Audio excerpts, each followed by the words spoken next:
History has overlooked some of humanity's most brilliant inventors. This journey uncovers 20 obscure civilizations that achieved technological marvels long before recorded history began.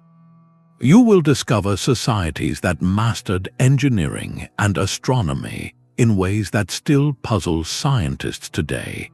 How did ancient builders create earthquake-resistant structures without modern tools? What knowledge allowed early astronomers to track celestial cycles with stunning precision? These cultures perfected innovations we consider modern, from sophisticated metal alloys to urban plumbing systems. Their forgotten stories reveal a different path of human progress, one where advanced technology emerged in the most unexpected times and places. What does the lasting legacy of these lost innovators suggest about our own technological future? The sun beats down on coastal Peru, a landscape seemingly too harsh for grand ambitions. Yet here, over 5,000 years ago, the Norte Chico civilization chose not merely to survive, but to build wonders. They left behind no grand statues or decorated pottery, no written language to tell their story. Their entire legacy is written in the earth itself, in monumental architectural feats that continue to baffle researchers. How did a society without visual art create such profound physical harmony? Their answer was not in what they painted, but in what they engineered. They constructed enormous platform mounds and vast circular plazas, arranging them with a precision that speaks to a deep, perhaps sacred, understanding of space and sound. The very design of these structures suggests they were built to resonate, to carry voices and ceremonies across the open plazas in ways we are only beginning to comprehend. Even more remarkably, these builders inhabited a land shaken by earthquakes. Their architectural techniques show an innate, sophisticated knowledge of seismic stability, creating centers that could withstand the tremors that define the region. This was not guesswork, it was applied physics developed millennia ago. To support the populations that built these centers, the Norte Chico developed another kind of technology, one that turned scarcity into abundance. They engineered complex irrigation systems, channeling water from distant rivers to transform arid valleys into fertile green fields. This agricultural mastery allowed them to sustain large, organized communities, proving that their innovation extended far beyond ceremony into the very practicalities of life. They stand as one of the oldest known civilizations in the Americas, a society that reached for the sky with massive structures while firmly grounding itself with life-giving water. Their silent, enduring monuments pose a powerful question. What does true advancement look like? For the Norte Chico, it was not about creating art to be seen, but about shaping an environment to be lived in, a world built on harmony, stability, and a silent, profound technological wisdom. Far to the north, another society was mastering a different kind of power, one drawn from the earth itself. In the lush volcanic landscapes of what is now Guatemala, the Olmec people were not simply building with stone. They were moving it on a scale that seems to defy human capability. Their signature achievements are the colossal heads, each one a towering, meticulously carved portrait weighing many tons. The stone for these monuments came from quarries dozens of miles away, across treacherous terrain of swamps and rivers. Without the wheel or any known system of animal labor, the logistics of this operation become a staggering puzzle. How did they transport such immense weight? The most plausible theory suggests they built massive rafts to float the stone downriver, then used a complex system of ropes, rollers, and sheer human coordination to haul them overland. This was not just art, it was an incredible feat of project management and engineering, a testament to a society that could mobilize and direct a large, skilled workforce. The Olmec influence did not stop with sculpture. They are widely considered the mother culture of Mesoamerica. the origin point for fundamental ideas that would later flourish in the Maya and Aztec worlds. They developed a sophisticated calendar system to track time and celestial events, laying the groundwork for all future Mesoamerican astronomy. Evidence also points to them creating one of the earliest forms of writing in the Americas, with symbols carved into stone and precious jade. Perhaps their most curious technological artifact is a simple handheld object that hints at profound knowledge. Researchers have found small, polished magnetic bar mirrors made from the mineral lodestone. The purpose of these objects remains a subject of debate, but their very existence proves the Olmec had discovered and were experimenting with the properties of magnetism over 3,000 years ago. Were they used for ceremonial purposes, for navigation, or for some other application we have yet to comprehend? This small, enigmatic tool symbolizes the Olmec legacy. They were not just moving mountains of stone, they were exploring the fundamental forces of nature, planting the seeds of civilization that would grow for centuries to come. While the colossal heads of the Olmec speak of immense physical power, another civilization was quietly perfecting technologies that touched the human body itself. In the fertile plains of what is now Pakistan, the people of Meagar were building a different kind of legacy, one that began around 7,000 years before the Common Era. Their story is not written in towering monuments, but in the very soil and in remarkable evidence of early medicine. This was a society of agricultural pioneers who mastered the land, developing sophisticated irrigation channels to bring water to their crops. They domesticated animals like cattle and sheep, creating a stable food supply that allowed their community to flourish for millennia. This agricultural revolution provided the foundation for something extraordinary, a settled life where specialized skills could develop, including a form of technology that is startling to consider. Archaeologists excavating Meagar burial sites made a discovery that reshapes our understanding of ancient healthcare. They found human teeth dating back over 7,000 years that showed clear signs of deliberate drilling.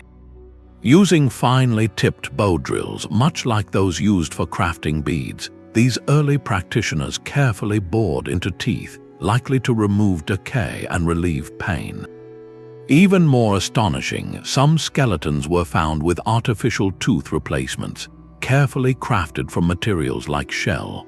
This represents the earliest known evidence of dentistry in human history, a sophisticated practice that predates any known records by thousands of years. Their innovation extended into the very layout of their community. Meagar was designed with a clear understanding of urban planning, with distinct residential areas separated from zones dedicated to craft production. Here they perfected early metallurgy, working with copper to create tools and ornaments, and developed advanced ceramic techniques, producing a wide range of painted pottery. This interconnected web of progress, from farming to medicine to urban design, provided the essential blueprint for the great Indus Valley civilization that would later follow. The quiet, practical genius of Meagar invites us to reconsider the roots of technology. It was not always about moving mountains. Sometimes, the most profound advancements were those that alleviated personal suffering, that brought order to daily life, and that sowed the seeds for future empires. Their story makes us wonder, what other forms of compassionate technology have we yet to uncover from the ancient world? While the Indus Valley was forming, a different revolution was unfolding along the fertile banks of the Danube River. The Vincher culture, thriving over 7,000 years ago, established what many consider to be Europe's first known civilization, and their technological leaps were so profound they seemed to belong to a later age. In an era when most of Europe was still relying on stone, the Vincher were mastering fire and earth to create metal. They developed the continent's earliest known metallurgy, skillfully smelting copper to produce tools, ornaments, and weapons centuries before their neighbors. This was not simply heating rocks, It was a sophisticated understanding of temperatures and chemical processes, a deliberate transformation of raw material into a superior technology that would redefine human capability. How did they unlock this knowledge so early? The answer remains one of Europe's great prehistoric puzzles. Their settlements were marvels of urban planning, featuring multi-story buildings that rose above the landscape. Inside these ancient structures, archaeologists have found evidence of sophisticated heating systems, complex channels built into the floors that circulated warm air to create a comfortable living environment. Their villages were not haphazard collections of huts but carefully organized communities with defined street layouts, suggesting a high degree of social organization and communal agreement. Perhaps their most enigmatic legacy is a system of symbols, often called the Vincher script, found inscribed on clay tablets and artifacts. These markings represent one of the oldest known forms of Proto-Writing in the world. To this day, no one has been able to decipher their meaning. Were they accounting for goods, recording stories, or communicating complex ideas? We may never know for certain. Adding to this mystery are small clay objects believed to be the world's earliest counting tokens, potential mathematical recording devices that hint at a society managing trade and resources with systematic precision. Their intricate artwork, from stylized figurines to decorated pottery, reveals a rich symbolic world and a cultural sophistication that rivals any of its time. The quiet, sustained innovation of the Vincher people completely upends our traditional timeline of European development. They were not primitive farmers waiting for progress to arrive from the east. They were pioneers forging a technological and cultural identity that was uniquely and brilliantly their own. Deep in the Sichuan Basin, a civilization flourished in near-total secrecy. The Sanxingdui people, 3,000 years ago, crafted a world of bronze and gold so advanced and so alien that its rediscovery would force historians to rewrite the entire story of ancient China. They did not leave behind written records or grand cities. Instead, they left a treasure trove of artifacts so spectacular that their burial feels like a deliberate act of concealment. Their mastery of metal was not merely skilled, it was revolutionary. Using a technique known as lost wax casting, they created objects of breathtaking complexity and immense scale. This process involved sculpting a model in wax, encasing it in clay to create a mold, and then melting the wax away to pour in molten bronze. It allowed for a level of detail and artistic freedom that simple hammering could never achieve. With this knowledge, they produced life-sized human figures with haunting, stylized features. They crafted towering bronze trees with birds perched on intricate branches, and masks so large and abstract they could never be worn by a living person. These were not decorative items, they were profound ritual objects, perhaps used to communicate with a world beyond our own. The technology behind these creations reveals a deep scientific understanding. Their bronze was not a simple mix, but a precisely calibrated alloy of copper, tin, and lead. They knew that altering these ratios would change the metal's properties, making it more fluid for casting intricate details or stronger for supporting massive structures. This was not guesswork, it was applied materials science. Their golden masks, hammered from thin sheets of gold and fitted to wooden cores, display a metallurgical skill that seems to belong to a later age. Then, around 3,000 years ago, this vibrant culture vanished. The most widely accepted theory suggests that a massive earthquake and subsequent flooding may have devastated their heartland, leading to a dispersal of the population. In what appears to be a final, ritual act, they carefully placed their most sacred and technologically advanced objects into 2 large pits, systematically arranging them before burying them for millennia. This deliberate interment is one of archaeology's greatest enigmas. Were they hiding their most powerful relics from invaders, or performing a sacred ceremony to decommission their old gods? The silence of the Sanxingdui is deafening. their treasures raise a haunting question: how many other chapters of human ingenuity lie buried, waiting to shift our understanding of the past? The ancient forests of Nigeria's Jos Plateau hold secrets of a technological revolution. Here, over 3,000 years ago, the Nok civilization forged a legacy in iron and clay that would reshape an entire continent. While many parts of the world were still in a technological infancy, Nok metalworkers were building sophisticated furnaces and smelting iron on an industrial scale. Their mastery of this difficult material predated the widespread use of iron in Europe by many centuries, a fact that challenges traditional narratives of technological diffusion. How did they achieve this profound leap in metallurgy so early? The answer lies in their deep, intuitive understanding of the materials around them. Their furnaces were not simple pits. They were complex, enclosed structures designed to reach and maintain the incredibly high temperatures needed to separate pure iron from raw ore. This was a precise science requiring careful control of airflow and fuel. Even more remarkably, evidence suggests the Nok were manipulating the carbon content of their iron, a fundamental process in creating early forms of steel. This was not just metalworking, it was high-temperature chemistry applied on a grand scale. Their technological genius extended from the forge to the kiln. The Nok are renowned for their stunning terracotta sculptures, human and animal figures rendered with lifelike detail and expressive power. Creating these works required more than artistic skill, it demanded advanced ceramic engineering. They built specialized kilns that could fire their clay creations evenly, controlling the temperature with a precision that prevented cracking or explosion. Each surviving sculpture is a testament to their ability to harness fire as a creative and transformative tool. This dual mastery of iron and clay provided the foundation for a thriving, complex society. Their advanced agricultural systems supported dense populations, while their production of superior iron tools and weapons fueled extensive trade networks that reached across West Africa.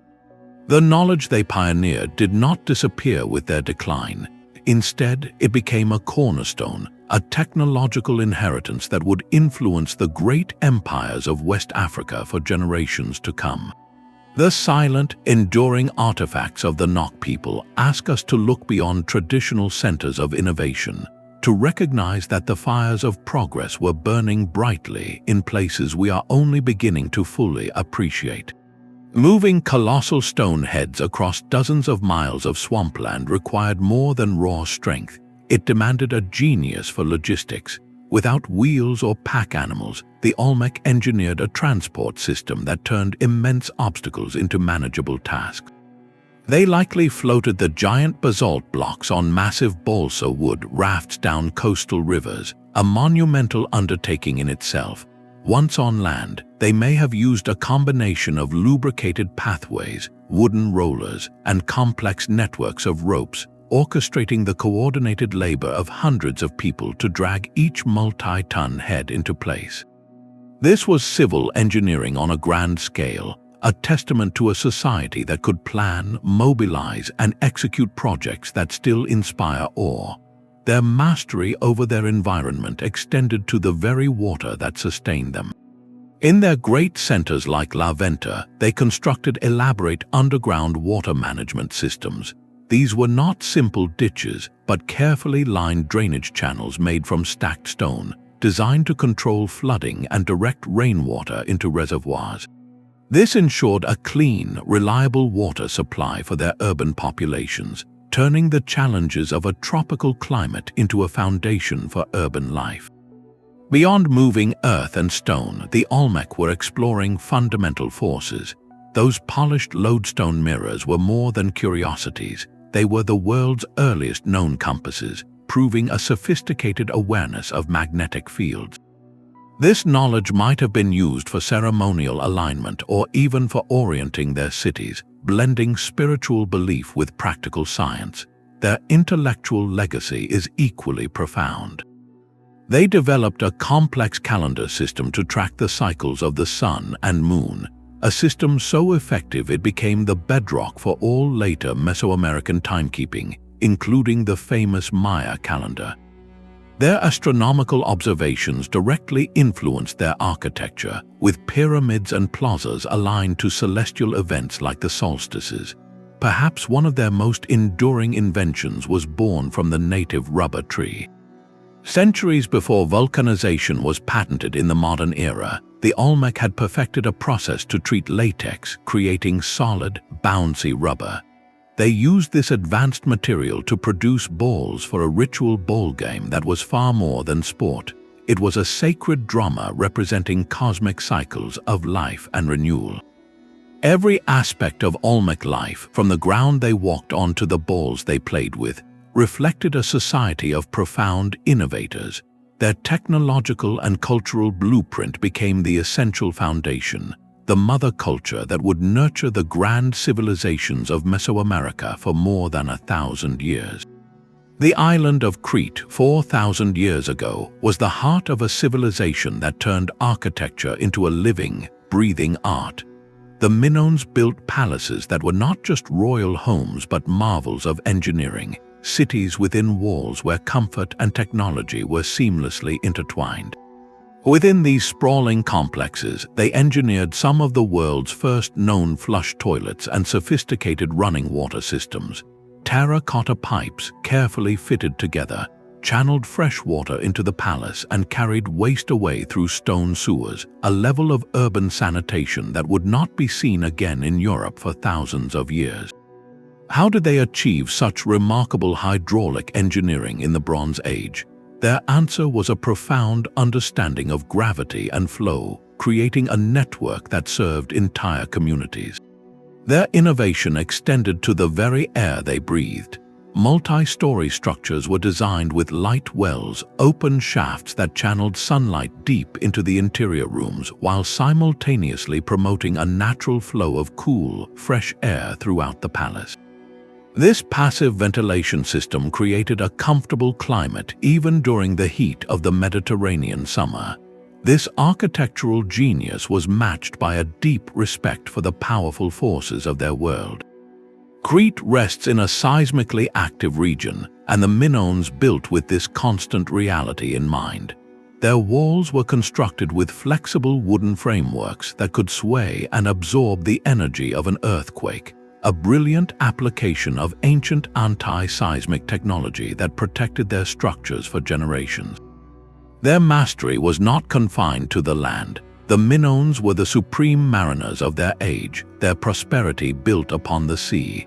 They constructed sophisticated ships with deep hulls and strong sails, vessels capable of long, treacherous voyages across the open Mediterranean. This advanced maritime technology established a vast trade network connecting Crete with Egypt, Anatolia, and the Greek mainland. They traded exquisite pottery, precious metals, and the distinctive saffron harvested from crocus flowers, bringing wealth and foreign ideas back to their island. This exchange of goods was mirrored by an explosion of cultural expression.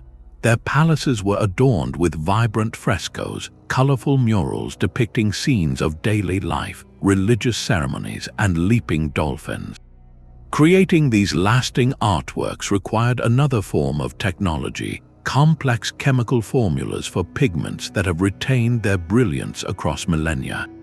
To manage the complex economy that supported this thriving society, the Minoans developed not one but two writing systems. First came a hieroglyphic script, followed by the more streamlined Linear A, which they used to meticulously record inventories, trade goods, and administrative details on clay tablets. While the full meaning of their words remains just beyond our grasp, these records are the clear mark of a highly organized, bureaucratic state, a civilization running on the technology of information. The silent, elegant ruins of Knossos and Phaistos stand as a powerful testament to a society that harmonized art, science, and commerce, creating a world of advanced comfort whose secrets are still being uncovered. While the Minoans perfected their palaces, another civilization was achieving a different kind of grandeur on an immense, organized scale. Across the river plains of Pakistan and India, the Harappan people built cities that functioned with a quiet, systematic genius. Imagine walking down a wide, straight street in Mohenjo-Daro 4,500 years ago. Your path is laid out in a perfect grid pattern, with multi-story homes built from uniformly sized bricks lining the way. This was not a haphazard settlement. It was a masterpiece of urban design, planned with a foresight that rivals modern municipalities. Their most revolutionary technology was one of public health. Nearly every house contained a dedicated bathroom with a sophisticated drainage system that connected to covered, centralized sewers running beneath the main streets. These were not open gutters, but carefully engineered channels made from precisely shaped bricks, designed for easy cleaning and maintenance.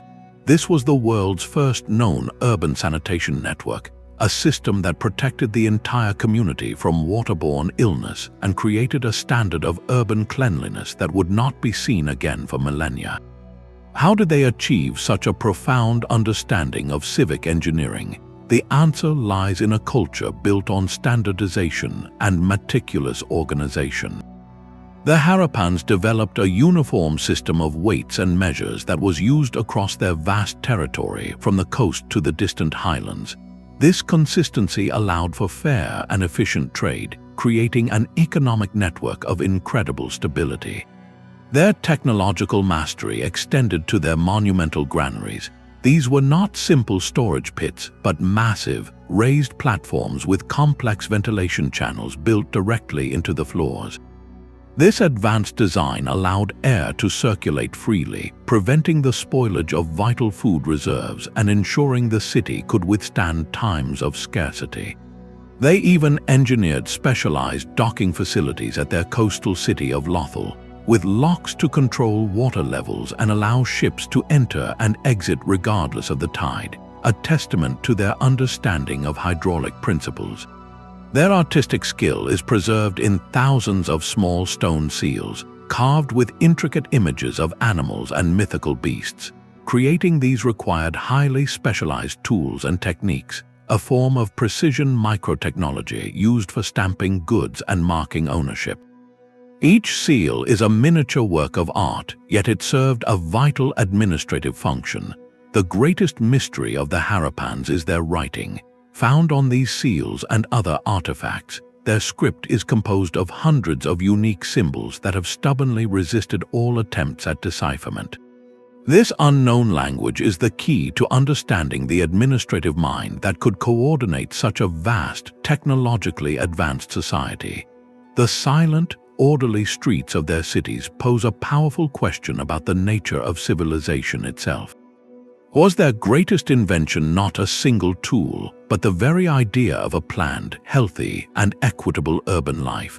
Their legacy suggests that the highest technology of all may be the one that builds a society that works harmoniously for everyone. The silence of the desert holds echoes of a cosmic conversation. 1,000 years ago, in the stark beauty of Choco Canyon, the ancient Puebloans engineered a landscape that spoke directly to the heavens. They built monumental, multi-story great houses from millions of perfectly shaped sandstone blocks, structures that rose like man-made mesas against the vast New Mexican sky. These were far more than dwellings. They were celestial calendars and community centers of unparalleled scale. Their architects achieved a level of precision that seems to defy their era, aligning entire buildings to the complex cycles of the sun and moon. How could a society without a written language map the cosmos with such staggering accuracy? Their answer was written not on parchment but in stone and shadow. They designed precise astronomical markers where shafts of sunlight would pierce a window or a petroglyph would be perfectly illuminated only on a solstice or equinox. This was a living science integrated into the very rhythm of daily and ceremonial life. To support these central communities, they engineered a web of roads that challenges modern understanding. These were not meandering paths but massively constructed thoroughfares, some over 30 feet wide, running in dead straight lines for hundreds of miles across incredibly rugged terrain. They cut through solid rock, leveled hills, and even built out retaining walls, demonstrating a profound commitment to connectivity and a logistical prowess that united a vast regional network. In this arid environment, water was the most precious technology. The Puebloans transformed the canyon into a sophisticated water collection system, carving channels and basins into the cliff faces to capture every precious drop of rainfall. They constructed dams and reservoirs to control runoff, turning sporadic desert storms into a managed, life-sustaining resource.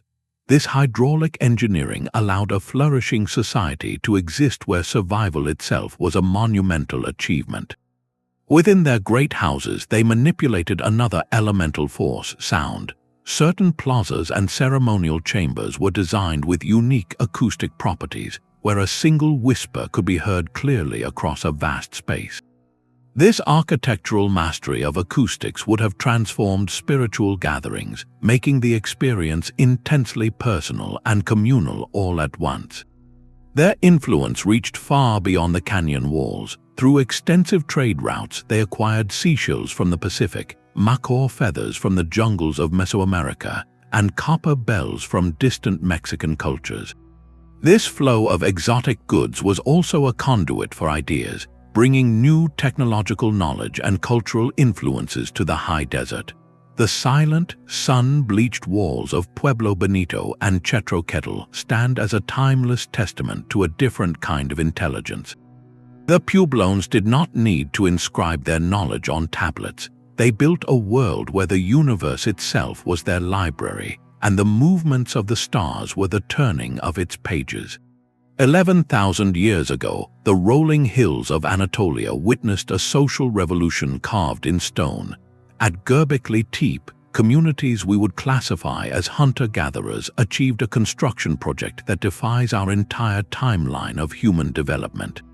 They erected the world's oldest known temple complex, a series of circular enclosures defined by colossal T-shaped limestone pillars.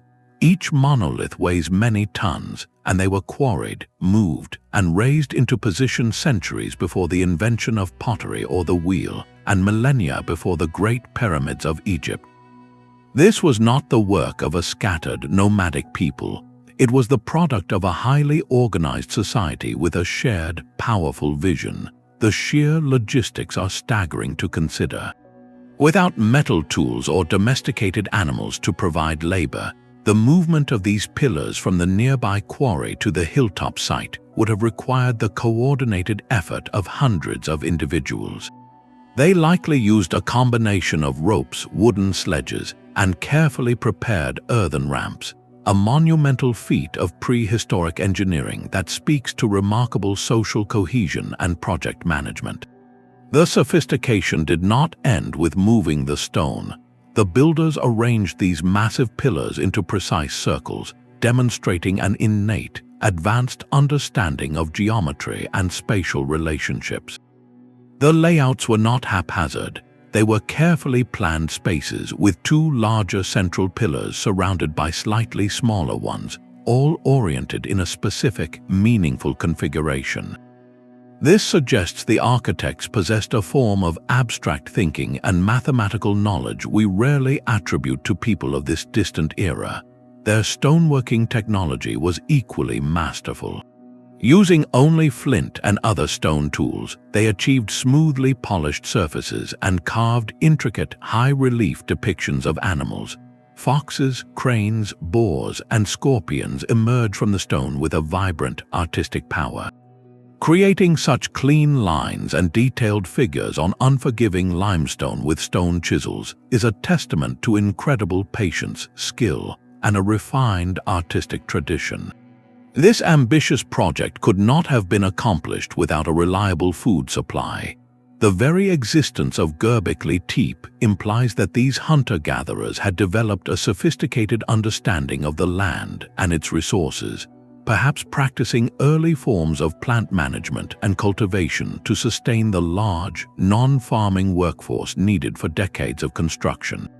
This pushes back the timeline of organized agriculture and challenges the long-held belief that farming was a prerequisite for complex society.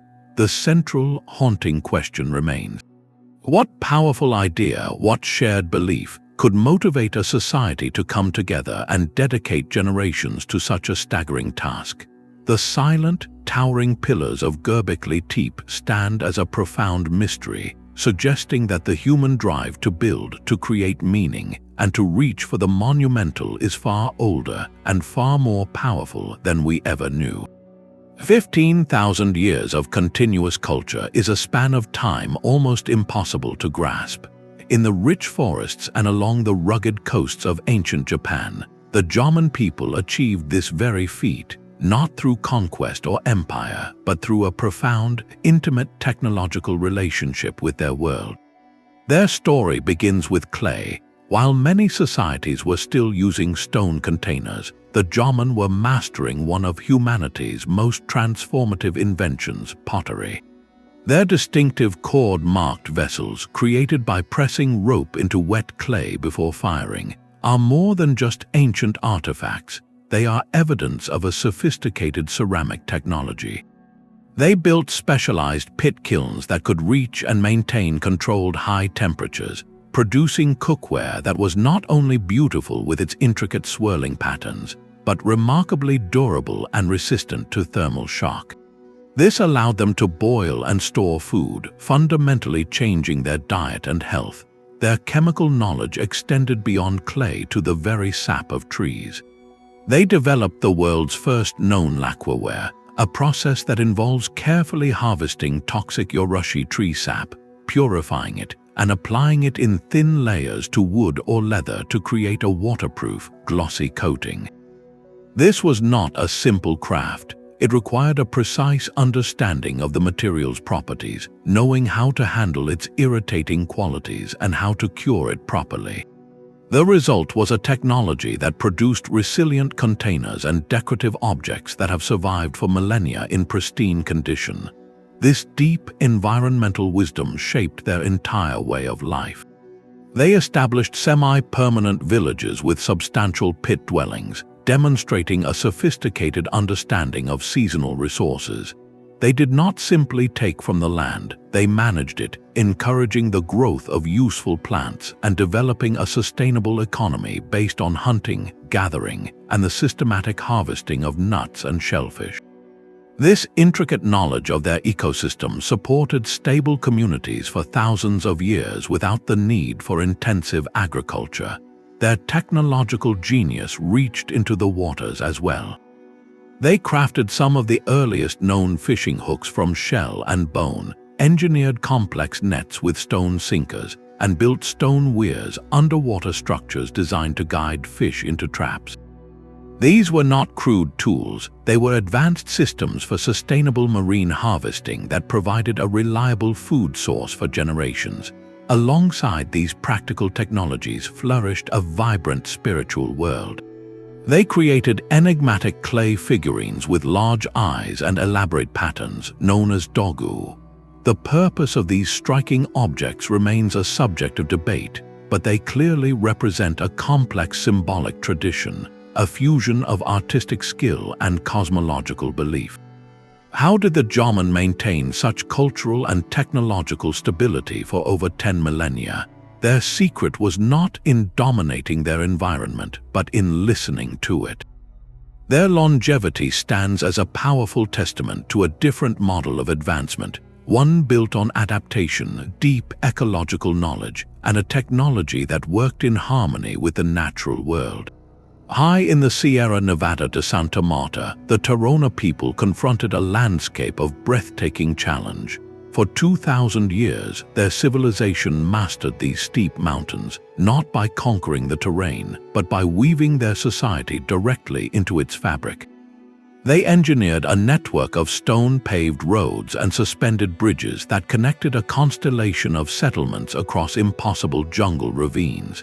These were not simple footpaths, but massively constructed thoroughfares with stone retaining walls and intricate drainage channels that diverted torrential rains.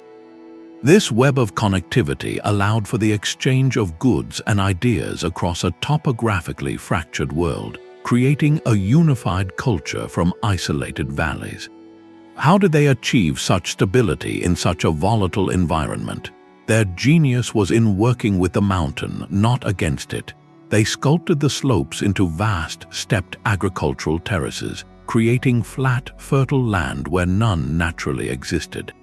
Each terrace was a feat of engineering, with stone foundations and sophisticated subsurface drainage that prevented catastrophic soil erosion during heavy downpours. This was more than farming. It was a form of large-scale environmental sculpting that turned erosive forces into productive ones. Their urban planning reflected this same harmonious principle. Towns were built with circular stone foundations, layouts designed to withstand seismic activity and manage water flow with incredible efficiency. Every plaza and dwelling was integrated into a comprehensive drainage system, ensuring that even the heaviest tropical rainfall was channeled away, protecting structures and preserving the precious soil of their terraced gardens. This hydrological mastery supported surprisingly dense populations in an environment that would seem to favor only small, scattered groups. Inside these well-planned communities, another technology flourished, one of fire and metal. The Terona were master gold workers, employing the lost wax casting technique to create objects of stunning complexity. They would sculpt a model in beeswax, encase it in clay, and then melt the wax away to create a mold for molten metal. The results were intricate pendants and ceremonial items depicting human figures, bats, and jaguars with breathtaking detail. Their technical skill extended to metallurgy itself, as they perfected alloy compositions, often mixing gold with copper to create temboga, a material that was stronger, lighter, and easier to cast than pure gold. This golden artistry was not for vanity, but for spiritual and social meaning, a technology that gave physical form to their worldview. The enduring legacy of the Terona, hidden in the cloud forests of Colombia, poses a compelling question about the nature of advanced technology. Was their greatest invention the terraces, the roads, or the golden art? Perhaps it was something more profound, the underlying principle of designing a civilization in lasting balance with one of the most dynamic landscapes on Earth. 7,000 years ago, the sands of the Egyptian Sahara were not yet a desert. This was a land of savanna and seasonal lakes, where a community of prehistoric astronomers performed a feat of cosmic engineering. At Nabta Playa, they arranged stones into the world's oldest known astronomical observatory, a complex of megaliths and cairns that mapped the heavens with stunning accuracy. These were not random piles of rock. Specific stones were positioned to align with the rising points of key stars, particularly those in the constellation Orion and with the solstice sun. Their celestial calendar, carved into the desert floor, predates Stonehenge by over 1,000 years. How did they achieve such precision without a written language? Their knowledge was encoded directly into the landscape, a permanent record written in stone and aligned to the sky itself. This required generations of meticulous observation, watching the stars shift over centuries and translating those slow, celestial cycles into a fixed physical plan. Their deep understanding of geometry is evident in the complex patterns they created, laying out circles and lines with a clear grasp of spatial relationships. This early mathematical thinking, developed in the heart of Africa, would later provide a foundational logic for the pyramid builders along the Nile. Survival in this environment demanded another form of brilliance. As the climate gradually grew more arid, the people of Nabta Playa engineered a solution. They dug deep, walk-in wells to access the retreating groundwater, creating a reliable water source for themselves and their livestock. This sophisticated water management turned a place of increasing hardship into a sustainable ceremonial and seasonal center. Their mastery extended to animal husbandry as they domesticated and managed herds of cattle in conditions that would seem to forbid it. This was not simple herding. It was an advanced practice requiring a deep knowledge of animal behavior, breeding, and seasonal migration to thrive in a challenging ecosystem. The legacy of Nabta Playa is profound. It reveals a cradle of scientific thinking in prehistoric Africa, where astronomy, engineering, and mathematics converged long before the rise of pharaohs. Their silent stone calendar asks us to reconsider where and how true knowledge begins, suggesting that the drive to understand the cosmos is a fundamental part of the human story, one that emerged in the most unexpected of places. 5,600 years ago, the Mediterranean island of Malta was a stage for architectural genius. An enigmatic people, whose very name is lost to time, began raising colossal stone temples that stand today as the oldest freestanding structures on Earth. Without metal tools, without mortar, and without any known influence from the outside world, they achieved a structural miracle. Their secret was a technique called corbelling, a brilliant method of stacking stones in ever closer circles, each layer projecting slightly inward until the walls met at a domed ceiling high above. This was not just piling rocks, it was a profound application of physics, distributing weight and stress so perfectly that these stone roofs have endured for over 50 centuries. How did they conceive of such stability, such perfect balance, using only stone against stone? Their vision extended beyond mere shelter, reaching for the heavens. These temples were precisely aligned to celestial events, with main doorways and internal passages oriented to capture the rising sun on solstices and equinoxes. The light would penetrate deep into the sacred spaces, illuminating specific altars or carved niches in a dramatic display of cosmic timing. This was architecture as astronomy, a permanent calendar built from megaliths. Inside these spaces, another layer of technological wonder unfolded. The temple builders engineered their structures with sophisticated acoustic properties. Certain chambers act as resonant boxes, where a single spoken word can be amplified and carried clearly throughout the entire complex, while other rooms create distinct sound zones or eerie echoes. This was not an accident. It was a deliberate design, using the physics of sound to transform ritual ceremonies into immersive, awe-inspiring experiences, making the spiritual presence feel immediate and powerful for every participant. Their artistic skill, achieved with simple stone tools, is equally breathtaking. The walls are adorned with intricate spiral motifs and detailed relief carvings of animals. They sculpted figures of voluptuous human forms, celebrating life and perhaps divinity with a masterful, naturalistic style. Creating such clean, curved lines and deep, precise carvings into solid limestone with stone chisels represents a peak of technological artistry. Each sculpture required immense patience, a steady hand, and an intimate knowledge of the material. The scale of their ambition is staggering. The complex at Haga Kim, for instance, uses massive stone blocks weighing many tons, all quarried, transported, and fitted together with astonishing precision. They created altars with meticulously drilled holes, likely for ceremonial libations, and designed curved facades that sweep across the landscape with a graceful, modern aesthetic. What powerful cultural force drove this isolated island society to dedicate centuries to such monumental projects? The temples were not defensive forts or royal palaces. They were centers of community, spirituality, and shared identity. This suggests a society that channeled its collective energy and technological prowess not into warfare, but into creating permanent spaces for meaning, for gathering, and for connecting their world to the cycles of the cosmos.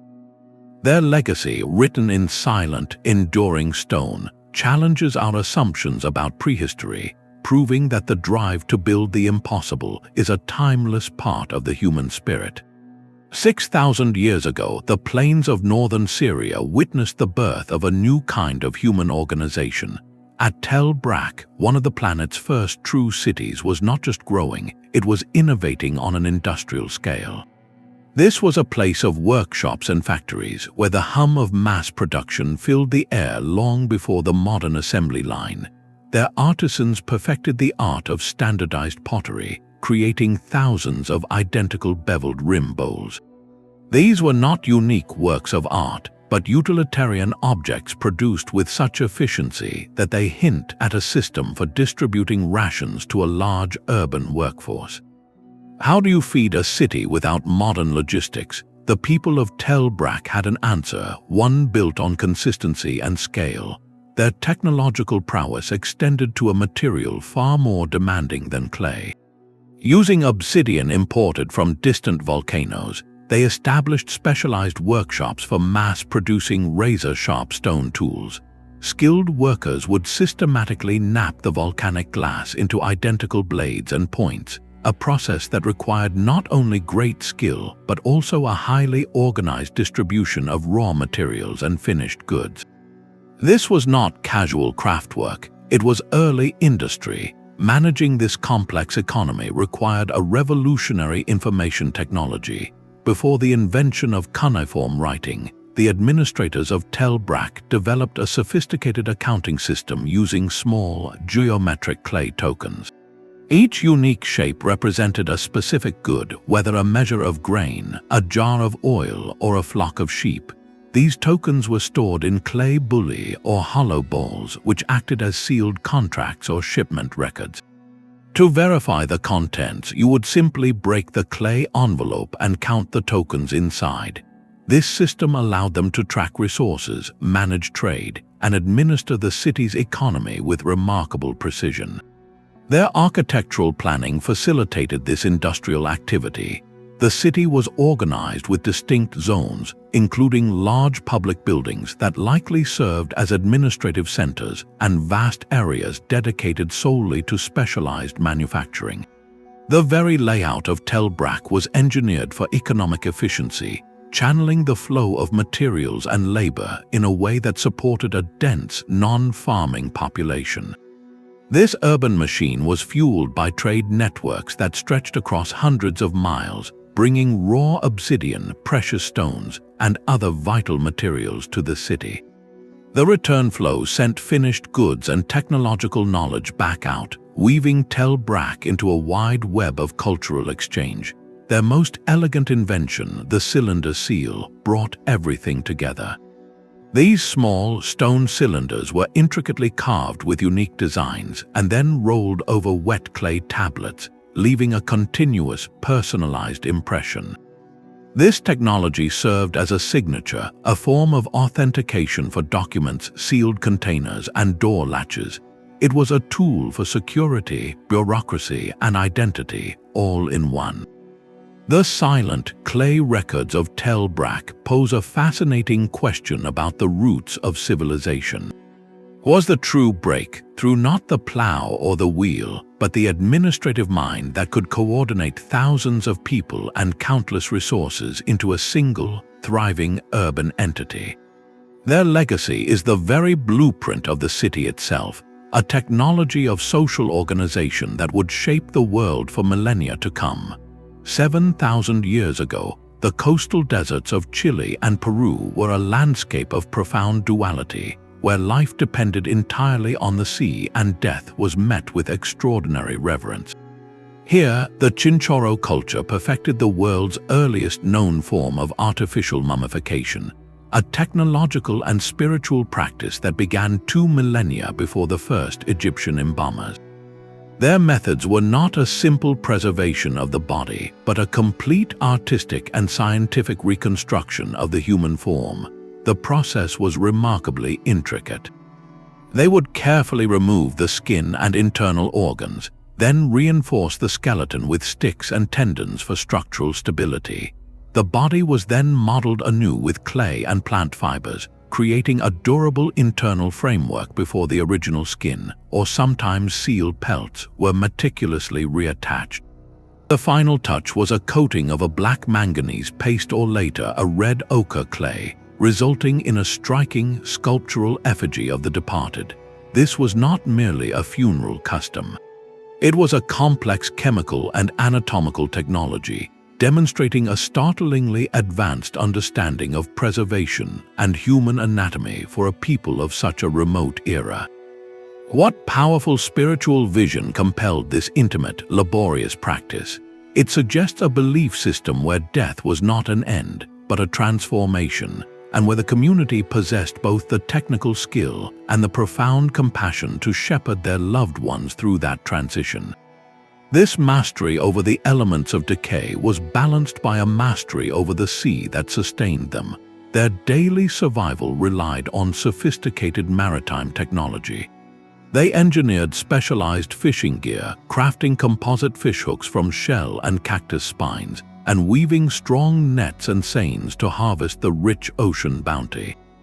Their most ingenious hunting tool was the harpoon, a multi-part weapon with a detachable head tethered by a long line, allowing them to successfully hunt large fish and marine mammals from their small, nimble boats.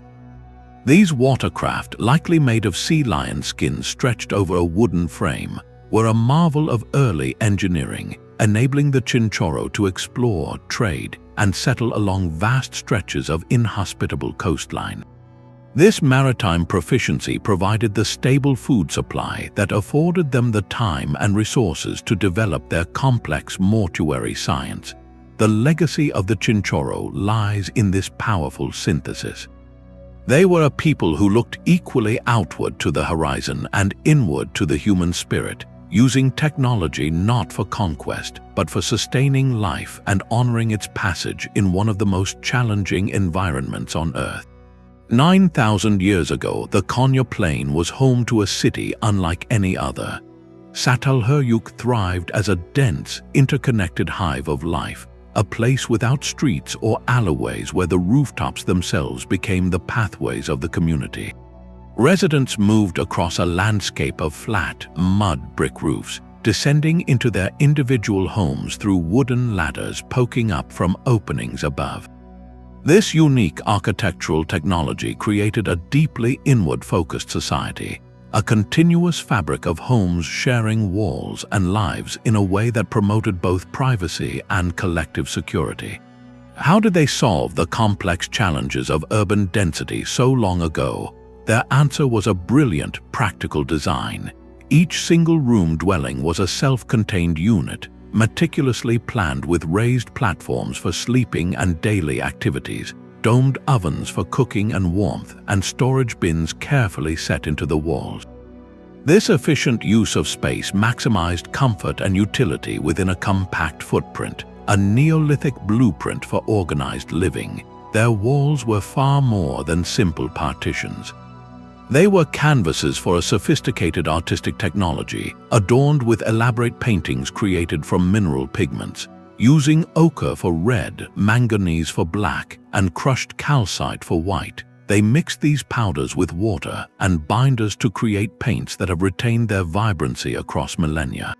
The scenes they depicted were rich with meaning, featuring geometric patterns, handprints, and vivid portrayals of the world around them, from hunting scenes to images of vultures and wild bulls. This was more than decoration, it was a form of visual communication, a way to encode stories, beliefs, and a shared identity directly into the fabric of their homes. Supporting this vibrant urban experiment required another form of innovation, one that turned the plain outside their walls into a breadbasket. The people of Çatalhöyük developed advanced agricultural practices, managing stands of wild grains and cultivating early forms of wheat and barley. They likely engineered simple irrigation channels to guide water to their crops, and they practiced animal husbandry, herding sheep and goats. This reliable food production technology is what made their large, sedentary population possible, freeing many individuals from the need to farm and allowing them to specialize in crafts, art, and ritual. Their spiritual and technological worlds were deeply intertwined. They buried their loved ones beneath the compacted clay floors of their homes, often within the platforms used for daily life. This intimate connection between the living and those who passed on suggests a profound, continuous cycle of remembrance and belonging. They also crafted striking clay figurines, from voluptuous female forms that may have symbolized fertility and abundance to more abstract animal shapes, all representing a complex belief system. The quiet, orderly complexity of Çatalhöyük poses a powerful question for our own urban future. In a world of sprawling cities and isolated neighborhoods, what can we learn from a 9,000-year-old society that chose to build a community without streets, where every rooftop was a common ground and every wall held a shared story? The Amazon rainforest 2,500 years ago was not a pristine wilderness waiting to be discovered. It was a managed, engineered landscape, home to societies that solved one of the planet's greatest agricultural challenges. The soil of the rainforest is famously thin and nutrient-poor, quickly exhausted by traditional farming methods. Yet these ancient Amazonians developed a technology so effective that its results are still clearly visible today, a living testament to their genius. They created terra preta, or dark earth, a profoundly fertile anthropogenic soil that they deliberately manufactured to sustain their communities. This was not an accidental discovery. It was a sophisticated process of soil engineering that integrated biochar, a form of charcoal produced by burning organic matter in a low-oxygen environment. They would mix this stable carbon with broken pottery, food waste, compost, and manure, creating a self-renewing soil ecosystem. The biochar acts like a coral reef for microorganisms, providing a porous, permanent habitat for beneficial bacteria and fungi that keep the soil nutrient-rich for centuries, even millennia.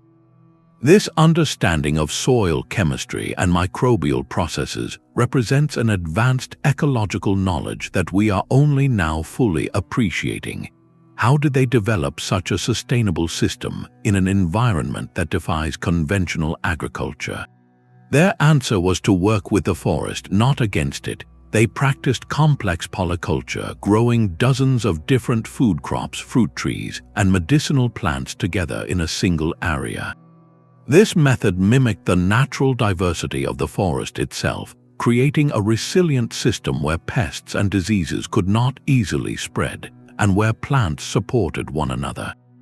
They mastered agroforestry, deliberately planting and managing trees that would fix nitrogen in the soil or provide fruit and timber, effectively creating food forests that required minimal maintenance and produced abundance year after year. Their landscape modifications were equally brilliant. They built extensive networks of raised fields and mounds to protect their crops from seasonal flooding, while digging canals that served both as transportation routes and as sources of water, fish, and nutrient-rich silt. These earthworks created a patchwork of productive land across the wetlands, allowing them to support surprisingly large, permanent populations in an environment once thought incapable of hosting complex societies. The settlements that grew from this agricultural foundation were carefully integrated into this managed landscape, forming a harmonious relationship between the people and the land that sustained them. Modern science looks at terra preta with a sense of awe, seeing in it a potential solution for improving soils and sequestering carbon on a global scale. The legacy of these ancient environmental engineers challenges our most basic assumptions about the Amazon and about sustainable technology itself. Their greatest invention was not a tool or a monument, but a living, breathing soil, a technology that nurtured life instead of depleting it, and whose benefits continue to enrich the earth long after its creators have passed. 5,000 years ago, the windswept Orkney Islands were a hub of northern ingenuity. Far from being a remote outpost, this archipelago witnessed the rise of Neolithic builders whose domestic technology rivals the ceremonial monuments of warmer climates. At the settlement of Skara Brae, life was engineered for comfort and efficiency within sturdy stone walls. Each home was furnished with an astonishing array of stone furniture, seamlessly built into the structure itself. Imagine stone box beds likely filled with soft heather and animal skins, positioned against the walls for warmth, Beside them stood stone dressers, perhaps used for displaying valued possessions or storing daily utensils. Even the floors were integrated with watertight stone tanks, possibly used for keeping limpets and other shellfish fresh. This was not a crude existence, it was a carefully designed domestic life, demonstrating a profound understanding of how to create a functional, comfortable home in a challenging environment. How did they manage daily life with such refinement? Their answer was a sophisticated, integrated drainage system that ran beneath the village, a network of channels that carried waste away from the living spaces and out to the sea. This remarkable feat of Neolithic sanitation provided a standard of cleanliness and public health that would not be common again in the region for thousands of years. Their architectural genius was rooted in a technique known as dristone construction. Without any mortar to bind them, they selected and shaped each stone to fit perfectly with its neighbors, creating walls that were both flexible and incredibly strong. This method allowed their structures to withstand the relentless gales and driving rain of the North Atlantic, a testament to a building technology so sound that these homes have endured for over 50 centuries. This practical knowledge was mirrored by a deep celestial awareness. They erected stone circles and engineered massive burial chambers, carefully aligning their passages with the movements of the sun and moon. The winter solstice sunrise, for instance, would have illuminated the inner chambers of their tombs, a dramatic fusion of astronomy, architecture, and belief that connected the cycle of life to the cosmos above. Supporting this vibrant society required agricultural mastery. These northern farmers developed sophisticated methods to cultivate the thin Orkney soil, practicing early forms of crop rotation to maintain fertility and managing herds of cattle and sheep. Their survival and indeed their flourishing in this northern latitude is a powerful testament to their adaptive technology, a deep understanding of their land and its seasons. The silent, stone-built village of Skara Brae poses a compelling question about the nature of innovation. True technological advancement is not always about scale, but about the intelligent application of knowledge to create a sustainable, harmonious, and deeply human way of life, even at the edge of the known world. These quiet echoes from the past form a profound legacy, a testament to human ingenuity written not in one single book, but scattered across the globe in stone, soil, and metal. We have walked through the silent, grid-like streets of the Harappans, marveled at the Olmec's colossal stone heads, and witnessed the world's first dentistry in Meagar. From the celestial calendars of Nabta Playa to the resilient iron forges of the Nok culture, these societies prove that the spark of innovation is a universal human trait, igniting independently in deserts, jungles, and high mountain valleys. Their collective story challenges a linear view of history, suggesting instead a tapestry of progress woven from many different threads, each culture solving its unique challenges with breathtaking creativity. What does this diverse heritage tell us about technology itself? It shows us that true advancement is not merely about power or scale, but about harmony, about creating systems that work in balance with the environment and serve the needs of a community. The Minoan palaces with their flowing water, the Amazonian dark earth that enriched the soil for centuries, the Jōmon's sustainable relationship with their forest, all point to a different kind of sophistication, one rooted in long-term wisdom. These forgotten innovators remind us that our greatest resource has always been the human capacity to observe, to experiment, and to solve problems. Their legacy is an invitation to keep looking, to keep questioning the established narratives. For every civilization we know, there may be a dozen more whose stories are still buried, waiting for a curious mind to uncover them and further expand our understanding of this endlessly inventive human journey. The true sophistication of these ancient societies becomes clear only when we step into their world. Each civilization, from the Norte Chico to the Nok, was not working from a universal blueprint. They were brilliant local problem solvers, their innovations perfectly tailored to the materials and challenges immediately around them. The Norte Chico engineered seismic-resistant structures because their land shook. The Minoans developed advanced plumbing and ventilation to thrive on a Mediterranean island. The builders of Göbekli Tepe mastered megalithic construction using the limestone of their own hills. Their technology was a direct, elegant response to their unique environment. This context is vital. The absence of written records from so many of these cultures does not point to a lack of knowledge. It speaks to a different system of preserving wisdom, where vital information was passed down through oral traditions, encoded in architectural alignments, or embedded in the skills of a master craftsperson. A society that builds a celestial calendar in stone, like the people of Nabta Playa, has no need to write down the solstice date. They have engineered a permanent, self-operating record that marks the event for generations. Modern archaeology is the key that unlocks this silent knowledge. Researchers are not just looking for treasure, they are reading the subtle clues left in material remains, analyzing soil samples for ancient pollutants that hint at early industry, or studying the wear patterns on a Meagar drill to understand its precise use in early dentistry. This careful, scientific detective work continuously reveals layers of sophistication we once missed. We now see that technological development was rarely an isolated event. The intricate trade networks of the Minoans or the straight-line roads of the ancient Puebloans were not just for moving goods, they were conduits for ideas.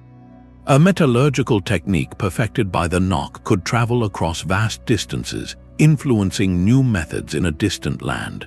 A style of pottery or a celestial observation could be shared, adapted, and improved upon through cultural contact.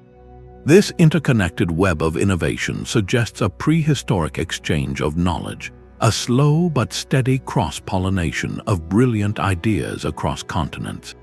To judge these civilizations by our own modern technological framework is to miss the point entirely. Their goal was not necessarily faster processors or greater power, but resilience, sustainability, and harmony. The Amazonians who created the self-renewing terra preta soil were focused on a technology that would nourish their descendants for 1,000 years. The Jōmon, with their deep ecological knowledge, built a culture that lasted for over 10 millennia. This reframes our very definition of advancement. Was a society more technologically successful because it built skyscrapers, or because it engineered a way of life that flourished in balance with the world for 15,000 years? The legacy of these obscure civilizations invites us to broaden our perspective, to see that the highest form of technology may be the one that solves a fundamental human problem with elegant, lasting efficiency.